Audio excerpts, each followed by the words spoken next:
Amém. Quantos aqui não conhecem a história de Jonas? Levanta a sua mão. Nada, zero, bala. Amém. Mais alguém que não conhece nada? Eu posso, com permissão de vocês, contar essa história em 30 segundos? Ou mais um pouquinho, 1 minuto. Sem detalhes, depois você pode ler. São 4 capítulos bem pequenininhos. Você lê Jonas em 10 minutos. Então você vai ler isso em casa depois, mas eu quero só dar uma sinopse aqui, né, um sumário disso tudo, para que você entenda o que está acontecendo na história, para que você não perca o sentido da palavra que eu quero ministrar essa manhã, ok? Então, diz a palavra nos primeiros versículos que Deus chamou a Jonas, levanta-te, ele disse, e vá à cidade chamada Nínive. E o profeta, devido a um histórico que acontece que talvez você não conheça, Nínive foi uma cidade que levou o povo do judeu ao cativeiro, matou as mulheres, matou os homens, matou um monte de gente. Talvez família de Jonas, ele era o profeta naquele tempo, talvez teve consequências na sua própria família, alguns parentes morreram, etc. Por esse povo de Nínive, que era a capital da Síria naquele momento. E Deus chama Jonas a ir pregar as boas novas a esse povo. E Jonas, é claro, como é que pode eu levar misericórdia a um povo que não teve misericórdia comigo? E Jonas ele vai para Jope, ele compra um ingresso, um ticket no barco, e ele decide ir para a contrária vontade de Deus, e ele se vai para Tarsis. No caminho de Tarsis há uma grande tempestade e os marinheiros, as pessoas que estavam naquele barco, começam a desesperar porque o barco vai tombar, né? E eles ficam desesperados e começam a clamar seus próprios deuses para que haja libertação, para que pare aquela tempestade, e nada acontece. E eles descobrem que tem um rapaz chamado Jonas que está dormindo nesse momento como é que chama aquela parte de baixo do barco, não sei onde que era exatamente. E eles falam assim, como é que você pode dormir num momento como esse? Clame ao seu Deus para que ele tenha misericórdia e possamos nos livrar disso. Mas Jonas fica na dele e o pessoal fica mais desesperado, e Jonas entende que a situação que está acontecendo, a tempestade, é por causa da desobediência dele. Então Jonas vai e diz assim, me arremete desse barco, me lance para fora desse barco, e quando isso acontecer, a tempestade vai acalmar. Mas o povo não quis fazer isso, porque eles estariam matando uma pessoa, eles não tiveram conceito de fazer isso. Mas a coisa foi piorando de tal maneira, de tal forma que o barco estava prestes a ir a pique, e eles falaram assim, nós não temos outra alternativa, não está melhorando. E pegaram Jonas, tiraram sortes, jogaram Jonas no mar, e na hora que jogaram Jonas no mar, a tempestade acalmou. E diz a palavra de Deus que aquele povo começou a adorar a Deus por causa daquela situação. O que acontece? Todo mundo conhece essa parte da história, talvez, né? Você assistiu Pinóquio, você tem ideia do que eu estou falando. Ele é jogado no mar, diz a palavra que um grande peixe vem e come Jonas, e ele vai para a barriga desse peixe. Lá na barriga desse peixe, no capítulo 2, ele canta um hino maravilhoso a Deus. Ele reconhece que ele estava errado, ele quer ser obediente, ele quer cumprir o propósito dele. E porque ele levantou um clamor, adorou a Deus e reconheceu o seu erro, Deus pega esse peixe, vai e diz a palavra que vomita Jonas na praia em frente a Nínive. E Jonas agora diz a Deus assim, agora eu vou ser obediente, agora eu vou. Mas ele vai com um coraçãozinho que eu vou mostrar para vocês que não é muito bom.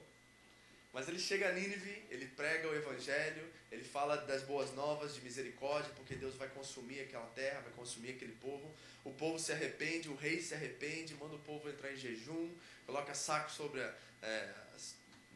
sua veste de saco, vai para o pó, se arrepende, e Deus se compadece daquela situação, tem misericórdia, o povo é salvo. E Jonas vai para o Oriente, sente-se no Oriente de Nínive, com raiva, com muito ódio, porque Deus teve misericórdia de um povo que não teve misericórdia com o povo dele. E começa a reclamar, e está bravinho, está tendo piti, né? E dorme. E quando ele dorme, nasce uma boboeira. Acertei. E ela nasce e ela gera sombra sobre Jonas. E Jonas se sente assim, cuidado por Deus, se sente aliviado.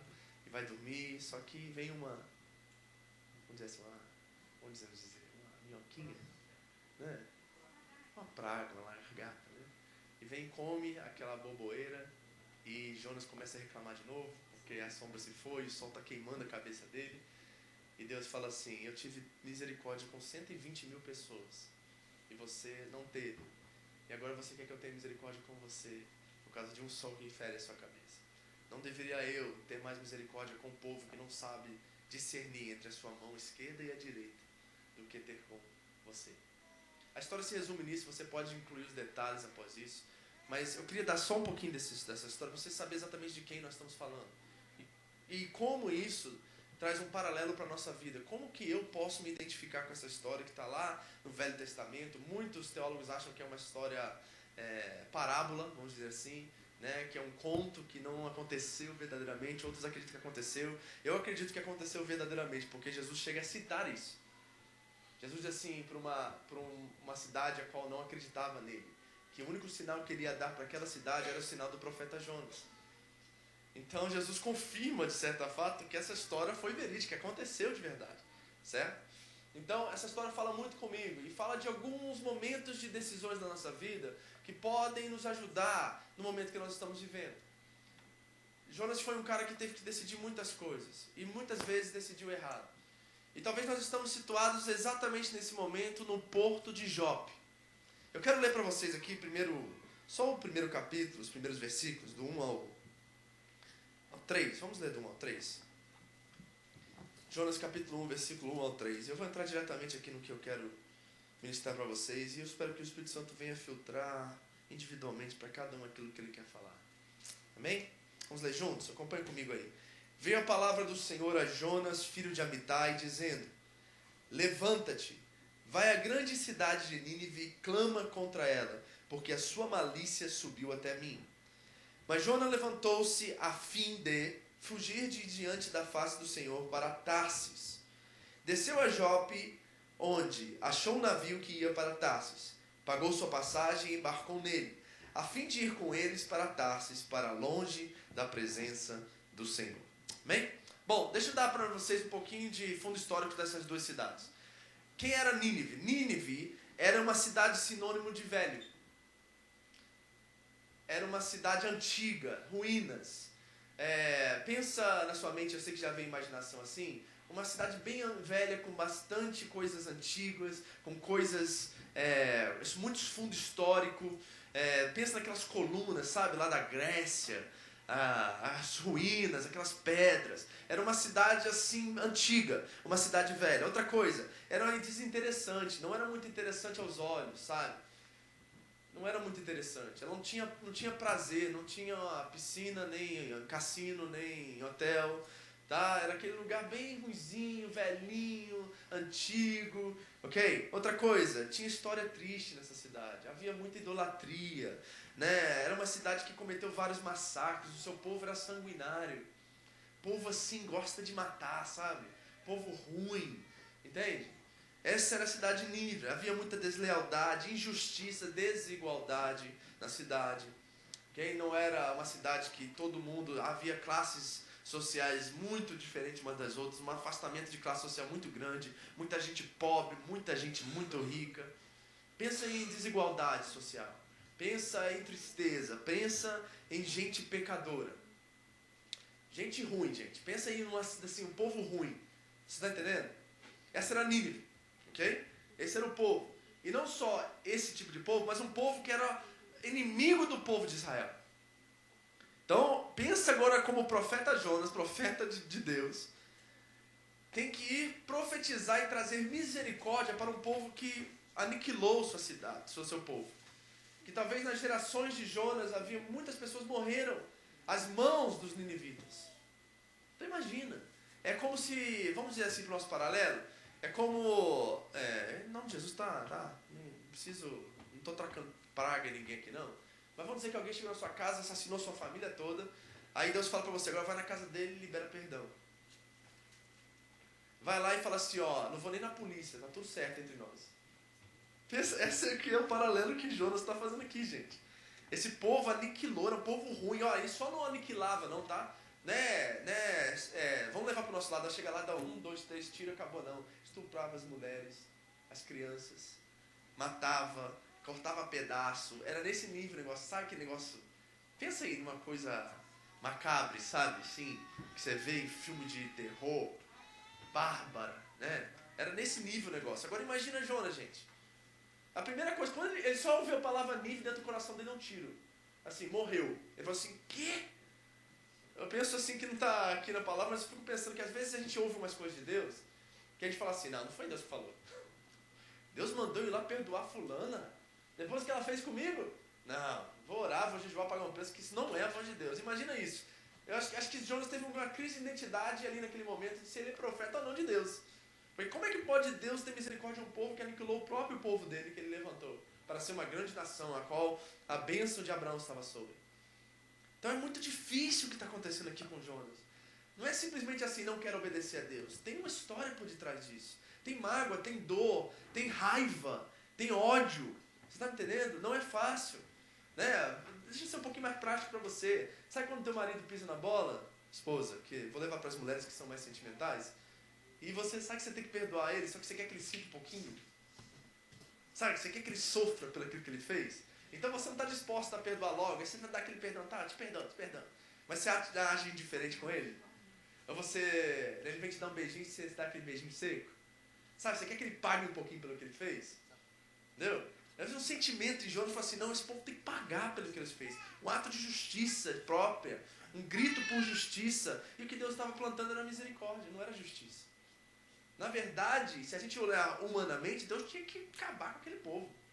E ainda fazer prova que ele era Deus e com mão forte lá e acabar com aquele povo, assim como ele fez com Jericó. Mas não, Deus tem misericórdia daquele povo. E tem misericórdia porque ele vai dizer no último versículo de Jonas, porque eles não sabem o que a mão esquerda faz nem a direita. Povo ignorante, não conhece a Deus. Então, entra nesse contexto e agora vê Nínive quem é. Agora vamos ver o outro lado, Tarsis. Tarsis era o paraíso exótico. Tarsis era... Vamos lá. Fala um país, um lugar aí. Era... Okinawa, é melhor que Okinawa. Cancún, Caribe. Certo? Sabe aquelas piscinas que você vê assim, que dá no mar? Que você sai da piscina e pisa no mar? Entendeu? Sabe aquelas piscinas assim que você não tem fim? Você já viu aquelas piscinas lá? Sabe aquele paraíso exótico? Que você vai, as águas assim transparentes, dá pra ver o peixe de longe, sabe? Aquela coisa linda, maravilhosa, perfeita. Lugar turístico, lugar de aventura, paraíso imaginativo. Você tá entendendo? Sabe aquelas coisas que você sonha? Sabe aquilo que você sonha pra sua lua de mel? Todo homem, toda mulher tem esse sonho, né? Ninguém sonha assim, pastor, eu quero casar, eu quero ir lá no Brás comer um pastel com caranguejo. Um cano de açúcar. Não, todo mundo fala o quê? Eu quero ir pro Havaí. A gente só pensa nesses lugares. Isso era Tarsis. Tarsis era esse lugar exótico. Sabe, em 1 Reis 10, 22, olha só. Salomão vai nos mostrar exatamente o que era Tarsis. Ele vai a Tarsis para buscar, olha, ouro, prata, marfim, pavões e macacos exóticos. Ele buscava lá em Tarsis. Você pensou no paraíso? Não? Pensou no paraíso, assim, num lugar assim, meu Deus, é um lugar perfeito para se morar, sabe? Você sai de casa, a praia tá ali, você pode tomar café na praia todo dia. Lugar perfeito, lugar exótico, lugar jóia. Isso era Tarsis. Agora, se colocando no porto de Jope, agora pensa você ser Jonas agora, você tem duas opções de viagem. Uma é para um povo que aniquilou com a sua família, matou todo mundo, fez um monte de coisa, cidade de ruína, cidade que não tem nada aos olhos de prazer. E tem Tarsis, que era uma cidade exótica, onde ser profeta ia ser muito mais fácil. Ali é a congregação dos santos ali, entendeu? Ali todo mundo é santo. Tarsis não tem um pecador, querido. Todo mundo é santinho, perfeito, tudo legal. Agora se coloca diante dessas opções. Na sua vida cristã, eu quero dizer para você que você está no porto de Jope constantemente. E você tem que comprar um ingresso todos os dias entre o seu prazer pessoal e a vontade de Deus. Todos os dias você tem que se situar nesse lugar chamado Jope, na sua vida cristã, e tomar decisões baseadas ou em sentimentos e vontades ou na vontade de Deus. Ali naquele momento, Jonas estava nesse lugar, onde duas rotas, dois caminhos se divergem.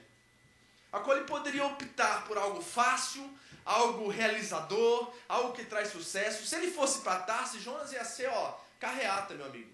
O profeta Jonas chegou, o grande profeta Jonas. O ministério dele ia bombar, a igreja dele ia crescer, as coisas iam acontecer. Sabe o lugar da realização, onde parece que tudo dá certo? Tarsis. Sabe Nínive? É o lugar onde fala assim, meu Deus, tudo pode dar errado. Eu posso até chegar lá e me matarem. Eu posso chegar lá e tudo ser exatamente ao contrário daquilo que Deus me chamou para ser. Mas eu vou estar exatamente onde Deus quer que eu esteja. Nós estamos nesse lugar na nossa vida cristã constantemente. E muitos de nós entramos nessa fila para comprar um ingresso para Tarsis e não sabemos por quê.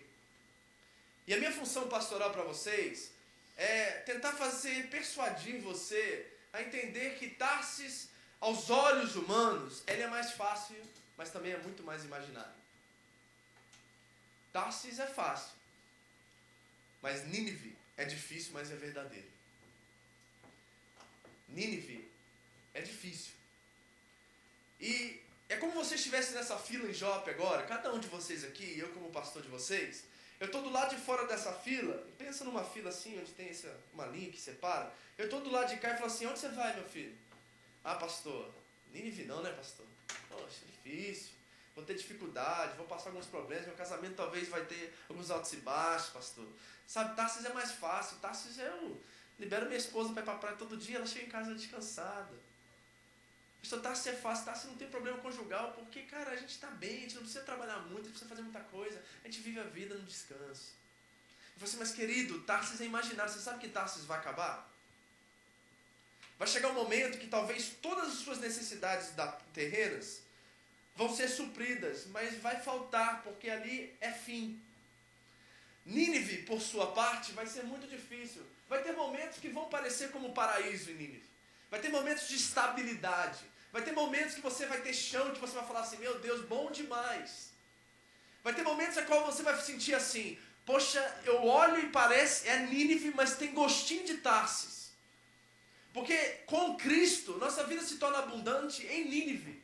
Nunca será abundante em Tarsis, porque Tarsis é lugar de autossuficiência. O que é isso, pastor? É um lugar onde está tudo resolvido, você não tem problema, você se resolve. Você trabalha, você conquista, você supre seus filhos, sua esposa, você sai, você faz tudo o que você quer e você tem um sentimento de autorrealização em Tarsis. Há um sentimento que assim, eu estou fazendo tudo certinho. E você vai ver daqui a pouco com Jonas, que Jonas por um momento da sua vida, ele pensa que está em Nínive, mas ele está verdadeiramente em Tarsis. Porque houve um sentido, um desejo, uma convicção de realização dentro de Jonas, só que era mentira. Ele achou que ele estava obedecendo a Deus, mas ele estava obedecendo a Deus como um profissional. E na verdade ele estava em Tarsis e não em Nínive na vida espiritual dele. Ele se tornou um obediente profissional. E você vai ver daqui a pouco que é melhor ser desobediente do que obediente profissional. Ok? Então, Tarsis é um lugar fácil, lugar imaginário, lugar de realizações pessoais e lugar de realizações terrenas. Gente, não seja inocente o suficiente de chegar para alguém que não conhece a Cristo, pregar para ele de que ele não vai ter paz, que ele não vai ter nada na vida, que ele não vai ter sucesso financeiro, profissional no mundo, que ele não vai ter isso. Não tente desfazer aquilo que o mundo atrai e faz para trazer a pessoa ao entendimento que aqui não tem nada e aqui tem tudo, porque isso não é verdade. Tem muitas pessoas que são ricas, são realizadas, podem ter paz no seu sentido de paz, podem ter realização profissional, podem ter tudo no sentido humano, no sentido terrestre, ok? Só que aquilo é um fim em si, acaba ali. O que acontece após? Então seria uma mentira porque Jesus diz assim, a minha paz vos dou, não é a paz como o mundo vos dá. Jesus não está dizendo que não tem paz no mundo. Ele está dizendo que tem paz, só que é diferente da dele. Você está entendendo isso? É muito importante você entender isso, porque a gente prega um evangelho que é super homem, super mulher. Vem para Jesus que tudo é melhor do lado de cá, tudo vai dar certo na sua vida na terra e tudo vai dar errado se você estiver do lado de cá. Isso não é verdade. Tem muita gente bem sucedida, que tem uma boa família, mas não tem Cristo. Então aquela realização pessoal e hoje, ela é o fim em si. Não continua, para ali. Então nós como cristãos, nós temos dois paradigmas que nos atacam todos os dias. Primeiro, uma realização pessoal, que é Tarsis, e uma realização espiritual, que é Cristo, que é Nínive, que é o centro da vontade de Deus, onde Deus quer que cada um de nós estejamos. Nós temos que optar isso no Porto de Jope ao comprar os ingressos diários da nossa vida. Quais são esses ingressos, pastor? A realização pessoal, a realização familiar, a realização financeira, a realização emocional. Sabe, todas essas coisas que o mundo pode nos oferecer, e nos oferece mesmo, a qual nós podemos comprar um ingresso todos os dias, isso está disponível. É uma mentira a gente dizer que está tudo errado aqui e está tudo certo aqui. Não. No mundo tereis aflições. Pode ser que você esteja totalmente realizado nesse lado, em Tarsis, mas não tenha fim. O fim é Tarsis. Não é vida eterna. Não é Cristo. O fim é o que você está vendo. Agora, em Nínive, pode ser que está tudo errado aqui, mas o fim é Cristo.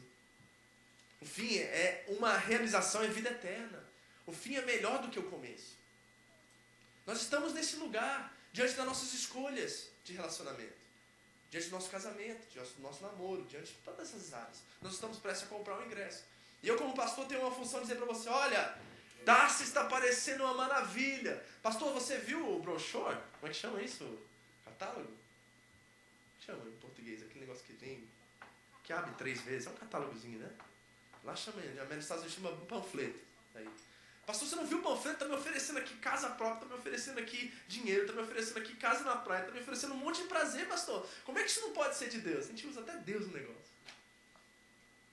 É de Deus, deu tudo. Pastor, todas as portas se abriram.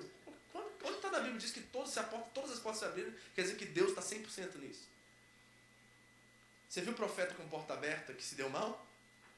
Você viu o apóstolo com porta aberta que se deu mal? Você está entendendo? Então nós estamos nesse porto e nós precisamos decidir todos os dias. Agora, sabe o que eu descobri, estudando isso? Obrigado, Carol. Que a igreja não é Tarsis, a igreja é Nínive. A igreja não é Tarsis. A igreja é Nínive. Aí você está pensando assim, e você, pastor, é Jonas então? Está se achando? Eu descobri que eu também não sou Jonas, eu sou rei em Nínive. Eu sou rei em Nínive, não sabendo exatamente o que fazer e como fazer, e tentando de alguma forma acertar. Eu sou rei em Nínive na condição de igualdade com vocês em relacionamento com Deus. Tanto pecador, tanto erro, tanto falho, tanto cometo tantos erros familiares, administrativos e etc. Eu me sinto rei em Nínive. Eu descobri, eu estava pensando quando Deus começou a falar para mim que a igreja é Nínive, que eu falei assim, opa, beleza, ficou bom para mim o negócio. Então quer dizer que eu agora sou Jonas, né, Deus? Eu falei assim, não, você é rei lá, meu filho. Você é tanto pecador quanto eles e comete tanto erro como eles e está tentando acertar como eles. Pastor, então, quem é Jonas nessa história? Jonas é o Espírito Santo. O que a Bíblia diz? Que o Espírito Santo vem o quê? Nos convencer do quê? Do pecado. Jonas é a palavra de Deus que nos remete a uma transformação. Jonas é a palavra profética que nos tira do engano para uma vida com Deus. Jonas é a palavra que diz, vai morrer, mas há restauração. Jonas é a palavra que diz assim, ó, você está em Tarsis, achando que tudo está dando certo, a família está bem, o dinheiro está bem, as coisas estão bem, só que você não está onde Deus quer que você esteja. Mas como? Aos meus olhos tudo está dando certo. Jonas vem nos dizer assim, profeticamente, pode parecer aos teus olhos certos, mas o coração de Deus é os seus caminhos que você está seguindo e não os deles. Então, o Espírito Santo é Jonas, e eu creio que Jonas está falando nesses dias conosco de uma forma tão tremenda.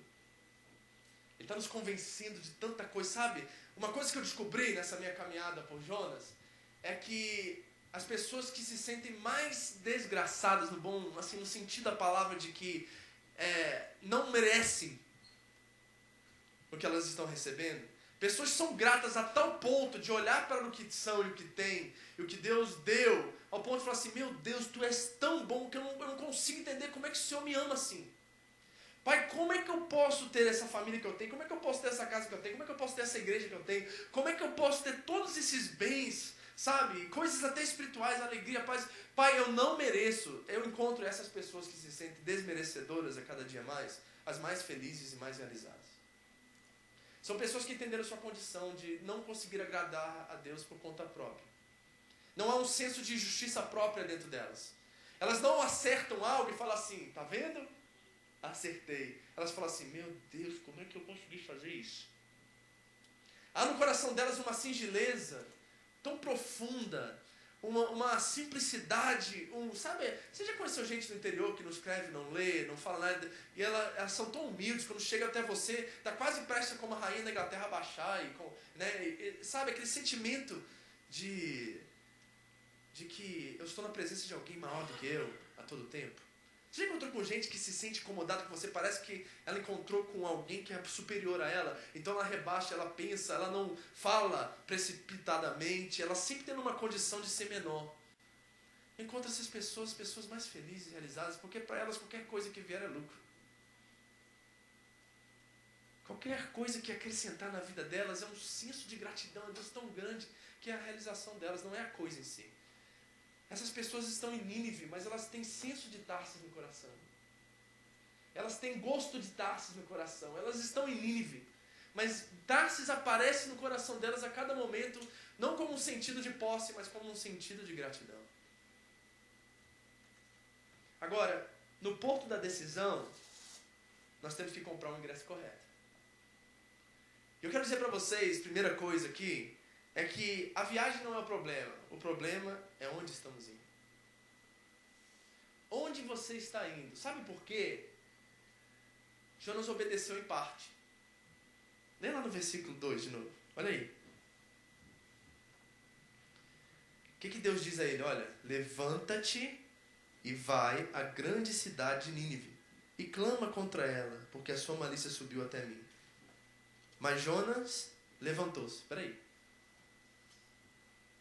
Está começando bem. Não está? Deus falou a primeira coisa que é ordem. Qual foi a primeira ordem de Deus? Lê. Aí diz lá, Jonas se levantou. Opa! Sabe por quê? Quando Deus fala levante, a maioria das pessoas senta. Se acomoda. Quando Deus fala levanta, a maioria de nós diz assim, tá Deus, estou esperando alguma coisa acontecer para me tomar a primeira atitude. Quando virar aquela chave, Deus, eu me comprometo. Quando aquilo acontecer, Deus, eu estou contigo, ó, tamo junto. Mas diz a palavra que Jonas começou obediente, ele foi parcialmente obediente. Mas diz lá que ele levantou-se. Quando ele ouviu a voz de Deus, levanta, a primeira atitude foi levantar. O problema foi para onde que ele foi. Porque depois de se levantar, algo aconteceu, que foi o quê? A vontade dele se tornou mais importante que a vontade de Deus. E o medo e todas as outras condições, os sentimentos, aquilo que vem de fora para dentro, tomou conta dele, não aquilo que está dentro para fora. Levantou-se, diz a palavra lá, que é um negocinho que eu marco aqui, se você quiser marcar na sua Bíblia aí. Na minha tradução diz assim, mas Jonas levantou-se a fim de. Você já levanta toda manhã a fim de alguma coisa? Todo dia acorda a fim de dormir de novo. Alguém aqui sou eu, quando você levanta da cama lá, 4, 5, 6 horas da manhã, você que trabalha em fábrica, sabe como é que é esse negócio? Você acorda a fim de levantar? Você acorda e fala assim, opa! Aí, tipo Jetsons. Desce o negócio, entendeu? A roupa desce e tal, o café da manhã pronto, é a musiquinha no fundo, todo mundo gay, que animado, tô feliz, vamos trabalhar, glória a Deus. Segunda-feira isso sempre acontece, né? Todo mundo assim, afim de trabalhar? Não, a gente tá afim de quê? Voltar pra cama, ainda quer jogar aquele relógio, despertador lá pela janela, não é verdade? Então tem gente que já quebrou 3 despertadores, que todo dia dá uma cacetada em cima do... Né? Levanta a mão, bum! Não é isso? Então a gente está afim de quê? A gente está afim de fazer aquilo que o Espírito não quer que nós façamos, sempre. O afim de mostra uma vontade de sentimento, uma vontade própria. Jonas levantou, ele foi obediente parcialmente, porque a maioria de nós se senta. Nós somos acomodados demais, gente. Eu estava pensando isso aqui hoje, pensando no Gustavo vindo no caminho para cá, né, Gon? Isso não é ordem pastoral para você, nem para o Ministério de Louvor não, tá? Mas você sabe que horas que o pessoal lá da igreja de Hamamatsu japonesa tem ensaio todo domingo? 6 horas da manhã. Pro culto das 9h30, 10 horas. Todo domingo. Quem não for no ensaio às 6 horas da manhã, não toca. Imagina isso, cara. Domingo, cara. O único dia de folga, mano. Porque não é 6 horas da manhã, né, gente? Que horas que é? Já tá difícil. Eu não tô dando sermão pro pessoal do louvor, não, tá? Eu sei o coração de vocês. Ok? E eu também não concordo com esse negócio 6 horas da manhã. Pra mim não faz sentido. Vai todo mundo dormir aqui e tocar violão.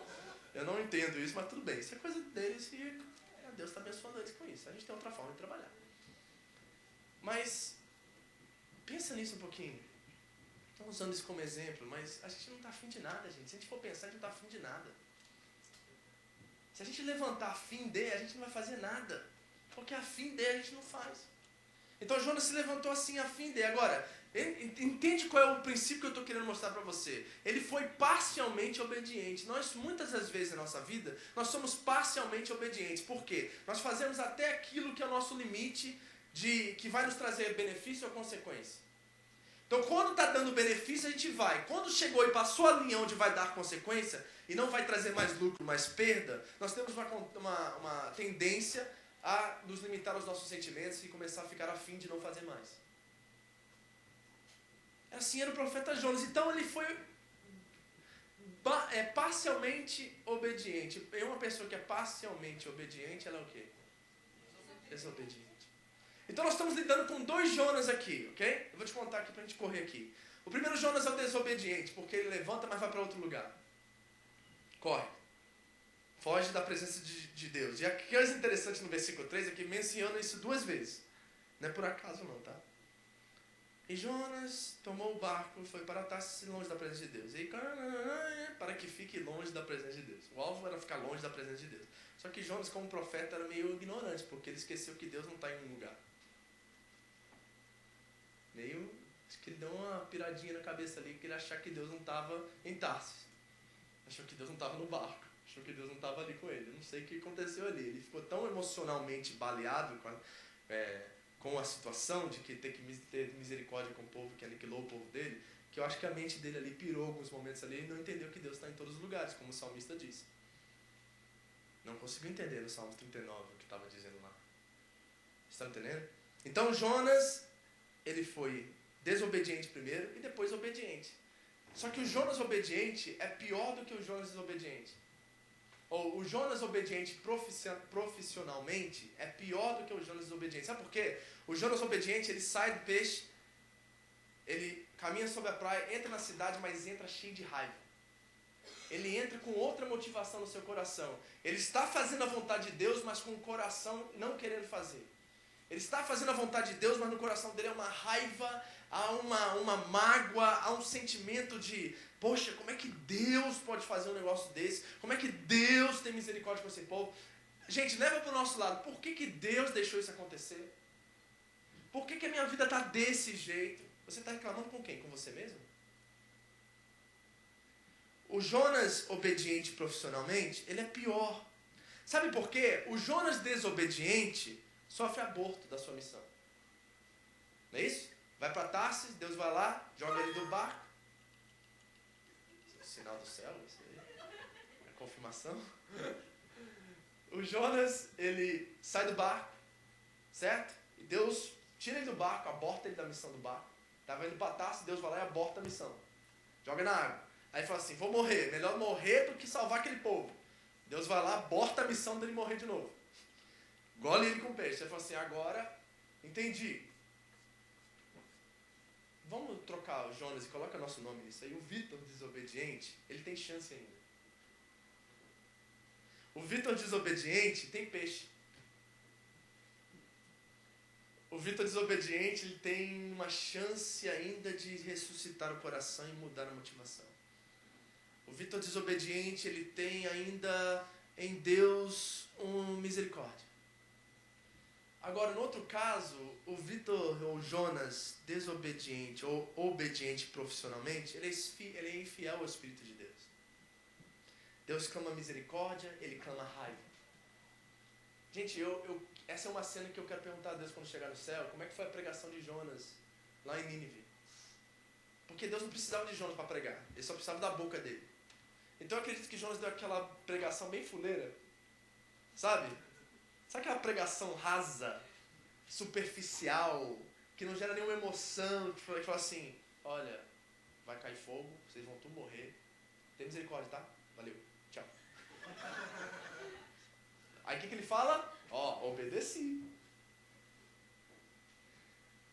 Quando a gente vive de qualquer forma, no nosso casamento, nos nossos relacionamentos interpessoais, no nosso trabalho, quando a gente trabalha de qualquer jeito, a gente está dizendo a mesma coisa.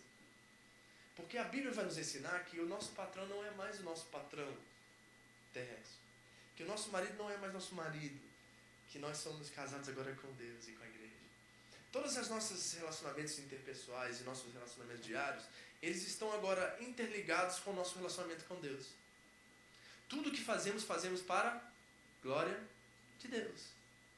Então tudo, toda ação, todo mover, todo movimento, toda introdução, toda vontade, tudo que façamos tem que ser feito para a glória de Deus, se nós podemos nos chamar de cristãos, ou pessoas que foram salvas pelo sangue do Cordeiro.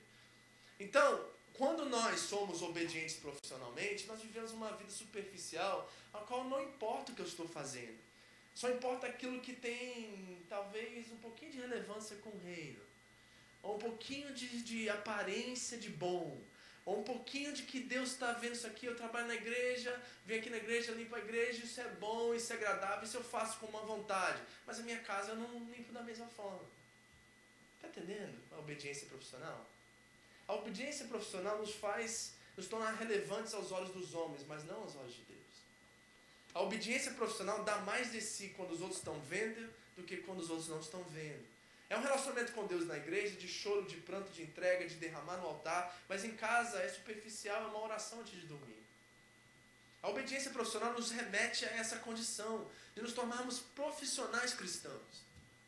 Pessoas que têm relacionamento com Deus só em certos momentos e não vivem uma completa vida de adoração. A obediência profissional tem uma certa vontade de justiça. Ela gera em nós uma condição de queremos ver aquele irmão, aquela pessoa, o meu marido pagar pelo aquilo que ele fez. Há um senso, uma vontade de justiça própria dentro do coração, quando nós somos obedientes profissionalmente. Agora, pastor, o que isso tem a ver comigo? Em tudo isso que você está falando.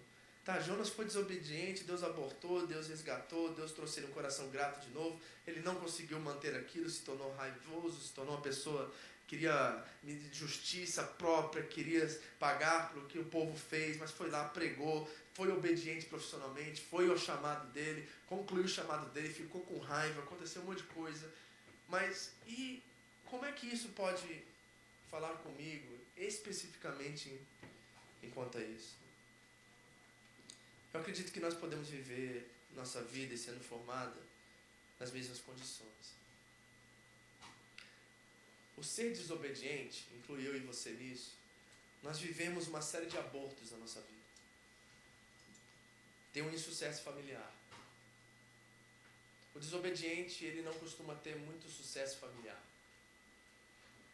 A vida dele é tomada por círculos constantes de viravoltas. Você está entendendo o que eu estou falando? São círculos. Momentos de coisas boas, momentos de coisas ruins. Momentos de coisas boas, momentos de coisas ruins. Há um insucesso familiar. O que eu quero dizer com isso? Não há constância familiar. Sabe outra coisa que acontece com o desobediente? Ele tem sonhos esquecidos, engavetados constantemente. Por ele ser desobediente, ele não consegue terminar nada.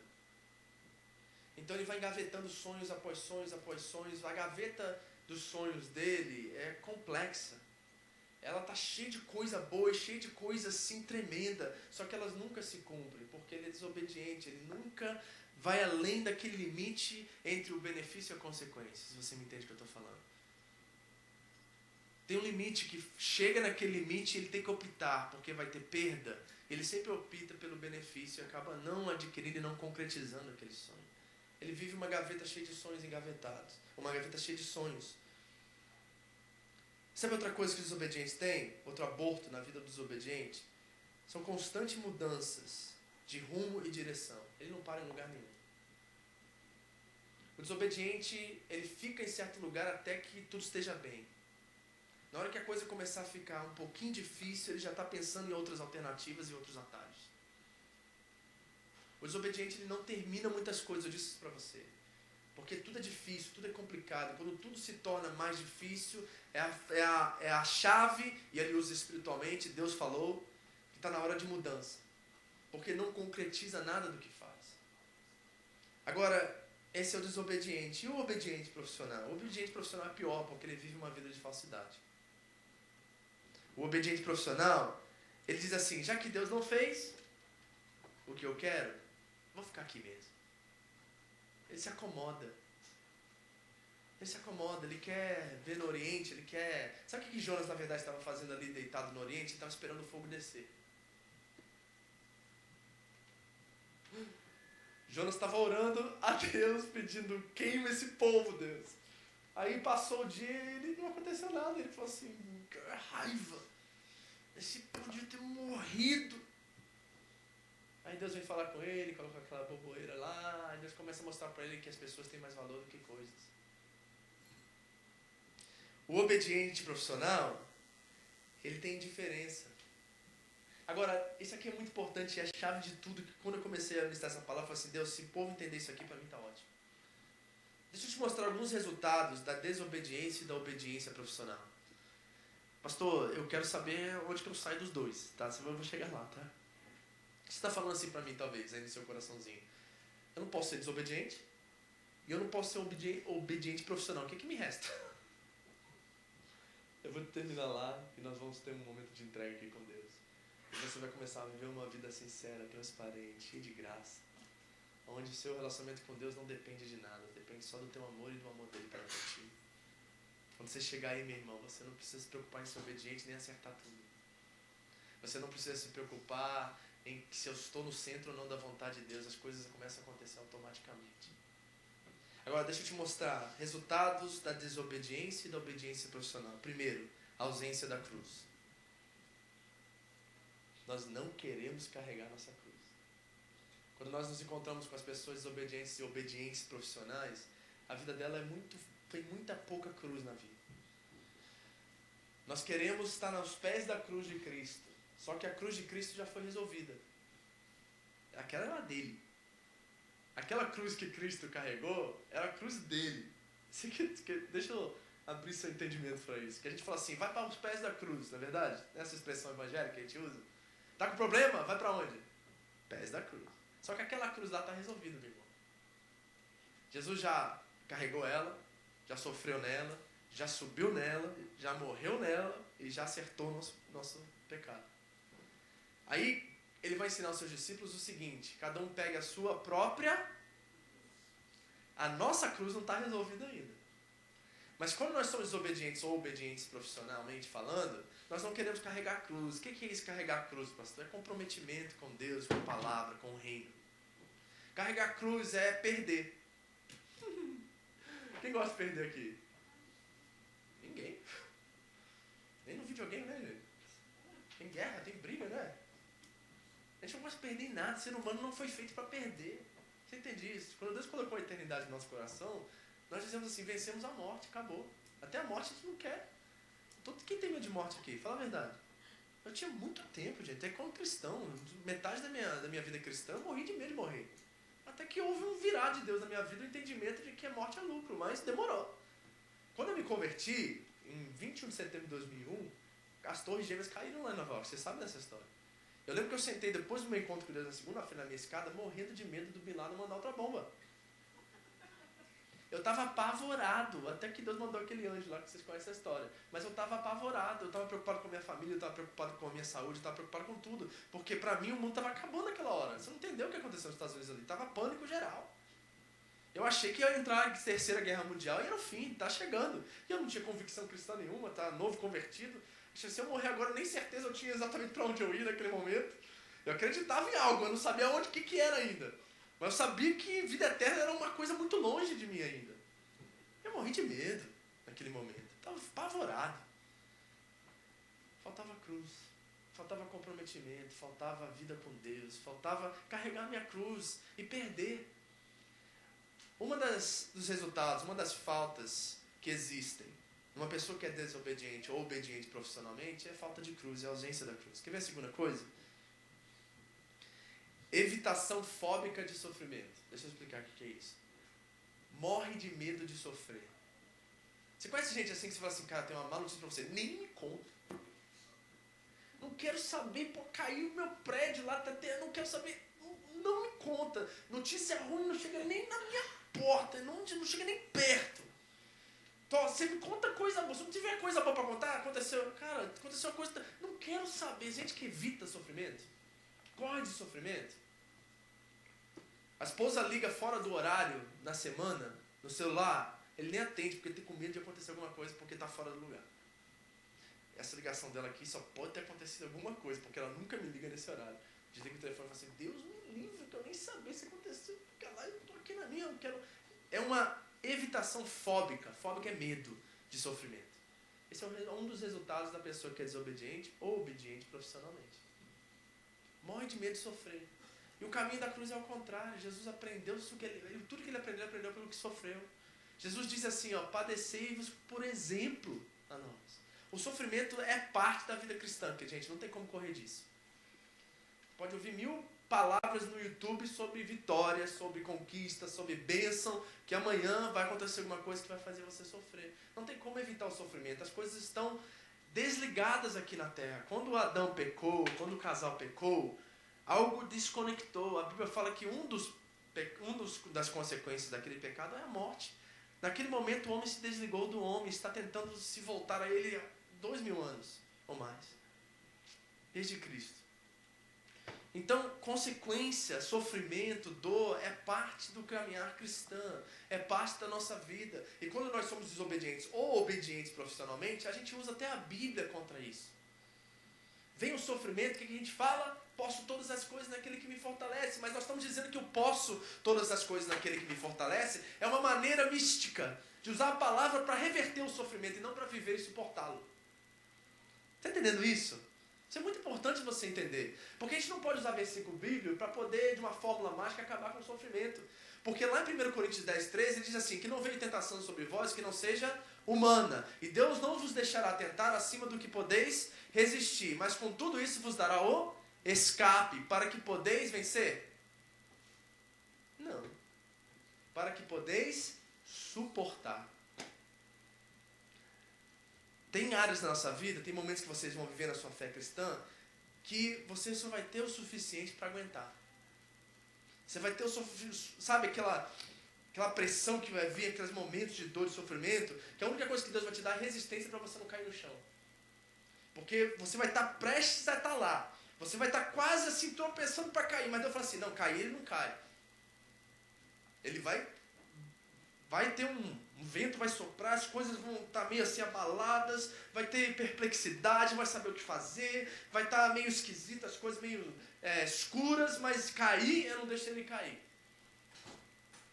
Então, esse evitar do sofrimento é uma corrida contra o tempo, uma corrida que não tem eficácia nenhuma, não tem nenhum sucesso. Nós temos que aprender a lidar com o sofrimento e não correr dele. Quando nós somos desobedientes ou obedientes profissionalmente, nós temos uma tendência a evitar qualquer sofrimento. Quem aqui tem medo de abrir conta? Sabe o que eu estou falando? Chegou a conta de luz e você sabe que está faltando X, ou só tem X. Aí você vai abrindo assim, orando. Vai bem devagarinho. Aí você tampa os primeiros 2 números. 3, aí você olha assim. Oh, graças a Deus. Oh, vai dar para pagar esse mês. Está entendendo o fóbico aqui que eu estou falando? É um medo da provisão de Deus, de confiar em Deus, de depender de Deus. Mesma coisa com o dízimo. Entende isso?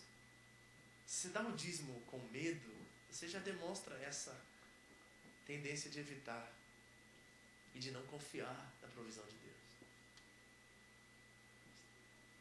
Amém. Espero que Deus fale isso. Vamos lá. Terceiro. Outro resultado da desobediência e da obediência profissional. Indiferença quanto à vida comunitária. Vai para a igreja, tanto faz, tudo bem. Na casa do irmão, tô cansado. Pô, vem almoçar, vem jantar aqui com a gente, cara. Vamos juntar um pessoal aqui que a gente costuma sempre estar junto, vamos lá. Tá, vai ser bom, a gente vai brincar, vamos comer junto, vamos sair. Cara, eu não tá afim não, sabe? Tá legal. Cara, vamos na igreja. Eu não vou não. Tem uma certa indiferença quanto à vida comunitária. O resultado da desobediência e da obediência profissional gera uma indiferença quanto à vida comunitária. E quarto e último nesse negócio. Outro resultado da desobediência e obediência profissional. Falta de intimidade nos relacionamentos. Relacionamento conjugal. Indiferença. Não há uma troca de sentimentos. Não há uma expressão de amor genuíno, é tudo superficial. Não há uma vontade de abençoar. Tem uma vontade de querer. mas não há uma vontade de dar, há uma vontade de receber. A falta de intimidade é sensibilidade quanto ao sentimento um do outro, um com o outro. Os pais e os filhos é uma certa rebeldia quanto ao relacionamento com o pai e com a mãe. Sabe, essa questão de ser desobediente ou ser obediente profissionalmente começa a gerar começa a colocar algumas barreiras, algumas cercas ao redor do nosso coração e dos nossos relacionamentos uns com os outros. Nós temos que optar. Nós estamos agora, eu estou dizendo para vocês, nesse porto de Jope, onde nós estamos prestes a comprar um ingresso. E esse ingresso vai definir o resto da nossa vida, para onde nós vamos e qual é o sentido pelo qual nós queremos ir. Qual é a forma que nós vamos caminhar. Nesse navegar da fé cristã, para onde você quer ir? Qual é o porto de espera? Qual é a sua esperança? Onde você quer chegar? Então, a questão que fica para terminar é: primeiro, qual ingresso que eu vou comprar? Tarsis é lindo, maravilhoso, perfeito, mas é imaginário. Nínive é duro, difícil, tem momentos de escape, tem momentos de... para mim, na verdade, tem, né, nessa caminhada que eu tenho vivido, tem muitos momentos bons. Tem muitos momentos de paz, de estabilidade. Não são sempre assim. Tem altos e baixos. Tem momentos a qual as coisas parecem não vão dar certo. Mas Deus, a certeza que eu tenho em Nínive é que eu tenho Deus comigo. A certeza que eu tenho em Tarsis é que eu posso fazer todas as coisas pelo meu próprio braço. A certeza de Nínive é que mesmo que dê tudo errado, Deus não vai me deixar cair. A certeza que eu tenho em Tarsis é mesmo que dê tudo certo, eu posso ter a ausência de Deus. Então, onde que eu me coloco hoje, pastor? Eu talvez estou reconhecendo que eu sou desobediente. Quer dizer o quê? Deus mandou fazer uma coisa e eu não quero fazer porque vai trazer sofrimento, vai trazer dor, vai trazer falta de prazer. Isso eu posso falar sobre relacionamentos até com solteiros aqui. Né? Você achou a mulher, o menino, o homem da sua vida, achou que ele é o perfeito, você sabe que é errado. Então você tem uma decisão a tomar naquele momento. É Tarsis ou é Nínive? Tarsis eu vou viver maravilhosamente com ele, nós vamos curtir a vida, ter prazeres, satisfazer tudo, mas pode ser que aquilo seja o fim. E Nínive pode ser que você vai passar por uma longa caminhada de relacionamento, de troca de intimidades, de dificuldades, de passar fome juntos, de ter momentos onde não sabe o que vai acontecer, mas você tem uma certeza que Deus está com você e que o fim não é aquilo é simplesmente um passar, é um porto no meio da sua caminhada e jornada cristã. Então, diante da desobediência e da obediência profissional, eu preciso achar um lugar onde que eu agrado a Deus e eu me sinto também no centro da vontade dele. Esse lugar se chama entrega. Há um porto a qual eu e você precisamos passar como cristãos, que não tem como desviar dele. Ele é um pedágio no meio do caminho para Tarsis ou Nínive. E esse pedágio ele custa caro, porque ele custa vida. O pedágio no caminho de Tarsis e Nínive se chama entrega. E o quanto nós entregamos vai depender de qual rumo da nossa jornada. Feche seus olhos. Eu quero que você entenda isso que eu acabei de falar. É só o Espírito Santo que vai te convencer disso. Gustavo, cadê? Chama um para mim, no teclado, por favor.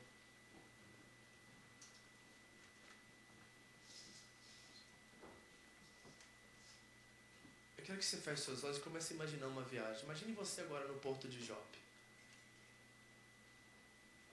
Você está prestes a comprar um ingresso. Tem seu pastor lá na fila com você falando assim: onde você vai? E você está em dúvida ainda. Você quer muito ir para Tarsis, mas você sente um peso de que Nínive não é um lugar que você tem que ir. Se coloque nesse lugar agora. Você está lá na fila e você está preocupado porque você tem que tomar decisões muito difíceis que vão causar perdas algumas. Ou prazeres imensuráveis, mas sem sentido e sem vontade. Você está nessa fila e você está tremendo com o dinheiro na sua mão porque a moça acabou de perguntar para onde você vai. E os seus sentimentos estão falando talvez mais altos. Talvez você é aquela pessoa que já decidiu ir para Tarsis. Mas há um medo no seu coração, um temor de Deus dizendo assim: cara, não é para ir. Mas seu pastor está lá do teu lado falando assim: meu amigo, Nínive vai ser difícil, mas vai ser bom. Nínive você vai ter Deus com você e vai ter igreja contigo também. Eu vou estar lá com você. Tarsis, eu não quero ir, cara, me perdoa. Tarsis vai ser bom demais. Minha carne está dizendo para mim ir para Tarsis, eu quero ir para Tarsis. Tudo no meu ser diz que eu tenho que ir para Tarsis. Só que tem coisas que falam mais alto do que meus sentimentos. Eu tenho uma aliança com Deus. Eu tenho uma aliança que foi derramada com sangue. E essa aliança me faz me situar em Nínive mesmo contra a minha vontade.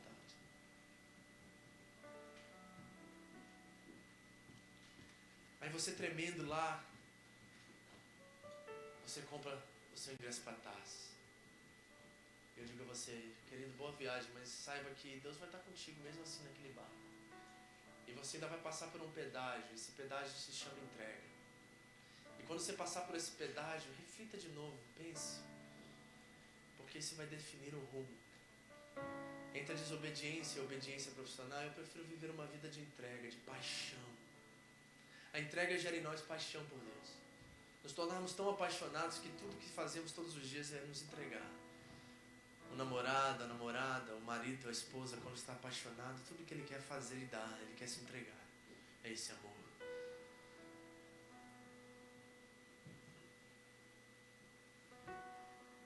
E você acaba de parar no pedágio da entrega.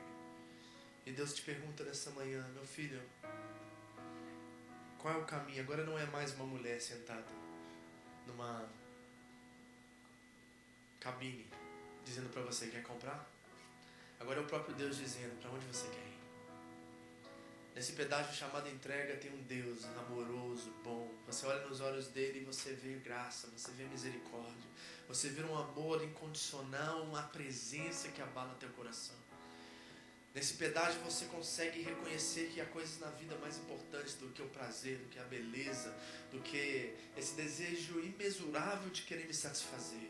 Você começa a ver na pessoa de Deus todos esses prazeres vindo até você sem você precisar de muita coisa, simplesmente dele do seu lado.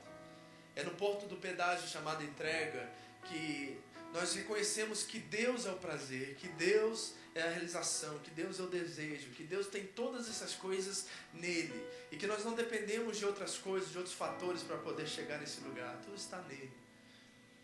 Só que para que você compre o seu ingresso com Deus para Nínive, você vai ter que deixar tudo que você tem nesse porto. Você vai ter que ir nu. E Tarsis não, você pode levar tudo. Tarsis você pode pegar sua bagagem, suas roupas, você pode pegar seu dinheiro, seu óculos novo que você comprou. Você pode pegar tudo aquilo que está em suas mãos e você pode ir pelo caminho de Tarsis. E Deus vai dizer para você, vai. Ele não vai impedir você de ir, porque Ele quer amor. E o amor não impõe, o amor Ele constrange, Ele nos faz decidir por nós mesmos. Então a decisão nesse porto, você está prestes a partir agora. E uma é ir com tudo que você tem para o prazer e para tudo isso. E a outra é deixar tudo ali e ir totalmente nu. Começar a viajar a caminho de Nínive. Sabendo que uma coisa é certa, somente que num barco Deus está e no outro você está sozinho.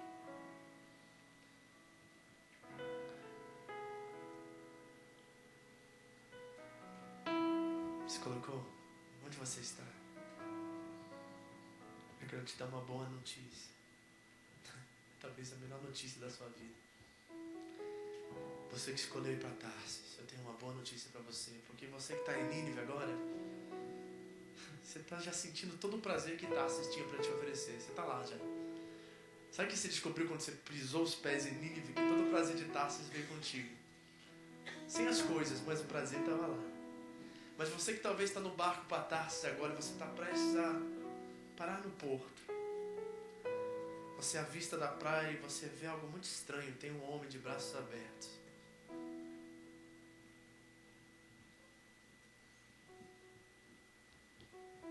Com um olhar cheio de misericórdia. Ele diz para você, mesmo aqui em Tarsis, meu filho, se você está aqui agora, eu te recebo. Eu te quero. Mesmo aqui em Tarsis, meu filho, meus braços continuam abertos. Eu sou aquele pai pródigo que beija e abraça o filho que deseja voltar a casa. Eu sou aquele pai de braços abertos que recebe você com graça, que quer te abraçar e te levar ao centro da vontade dele. Amado, se você chegou em Tarso, você entendeu que o prazer era muito superficial e que todo o prazer estava em Deus.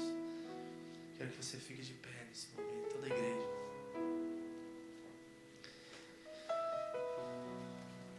Feche seus olhos e comece a orar e dizer: Deus, se meu coração está em Tarsis, mas a minha mente em Nínive, muda hoje isso, Deus. Se meu coração, Deus, está cheio de desejo por Tarsis, se meu coração ele sofre porque eu vejo que fulano e fulana está em Tarsis e está tão bem, mas eu estou aqui em Nínive, Deus, me matando na igreja, no ministério, eu estou aqui trabalhando para o Senhor e eu não tenho os mesmos resultados daquele que está em Tarsis. Se esse é o seu coração, entrega a Ele isso hoje, porque isso é vento passageiro, vai passar. Só a presença de Deus permanece, só o amor dele nos constrange e nos faz. Senhor, ora pela tua igreja. Eu te peço que nosso coração seja alinhado ao seu coração. Pai, se há desobedientes aqui nessa noite, pessoas desobedientes, Pai, converte o coração desse povo nessa manhã. Converte o coração deles, volta ao Senhor. Não a uma obediência profissional, onde temos requisitos e regras a cumprir, mas a uma entrega, a um amor incondicional. Pai, se há pessoas aqui que têm vivido até hoje obedientes profissionalmente, sabem tudo o que tem que fazer e fazem bonitinho e se alegram com isso. Há um senso de justiça própria. Deus, somos pecadores, não merecemos a tua graça. Retira essa frieza do nosso coração, essa vontade de justiça, de ver o povo morrer, de ver 120 mil sendo consumidos pela ira de Deus. Pai, misericórdia, o Senhor quer e não sacrifício. Misericórdia. Retira o nosso profissionalismo cristão. Remete-nos à graça, Deus. A graça é viver isso, Deus. É viver entendendo que o Senhor nos ama. E nós não precisamos fazer nada para agradar o Senhor. Não precisamos. O Senhor nos ama. Nos coloca no porto da entrega de novo, Deus. E move o nosso coração a isso. Em nome de Jesus. Vamos louvar a Deus e agradecer a Dele. Eu quero ler para vocês a canção de Jonas. Jonas, dentro da barriga daquele peixe, ele se encontrou no porto da decisão. Ali era o porto da entrega de Jonas. E ele diz assim: orou Jonas ao Senhor, seu Deus, das entranhas do peixe, e disse ele: na minha angústia clamei ao Senhor, e Ele me respondeu. Das profundezas da sepultura gritei, e tu ouviste a minha voz. Tu me lançastes no profundo, no coração dos mares, e a corrente me cercou, e todas as tuas ondas, e as tuas vagas passaram por cima de mim. Eu disse: banido estou diante dos teus olhos, todavia tornarei a olhar para o teu santo templo. Houve uma mudança de coração. As águas me cercaram até a alma, e o abismo me rodeou, e as algas se enrolaram na minha cabeça. E eu desci até os fundamentos dos montes, os ferrolhos da terra correram-se sobre mim para sempre. Mas tu fizeste subir a minha vida da cova, ó Senhor meu Deus. Quando desfaleci em mim a minha alma, eu me lembrei de ti, ó Senhor. E subiu a ti a minha oração no teu santo templo. E os que apegam aos ídolos vãos afastam-se da sua própria misericórdia. Mas eu, com um cântico de ações de graça, ofereci-te sacrifício. O que votei, pagarei. Ele diz: vou cumprir meu chamado. Do Senhor vem a salvação. Feche seus olhos e comece a agradecer a Deus. Se hoje Ele te levou a sair do lugar do prazer, onde parece que está tudo bem, mas é um lugar fictício, é um lugar imaginário, e peça a Deus para te levar a Nínive. Talvez um lugar aos olhos não muito atraente, mas é onde Deus está. E esse é o lugar que eu e você queremos estar.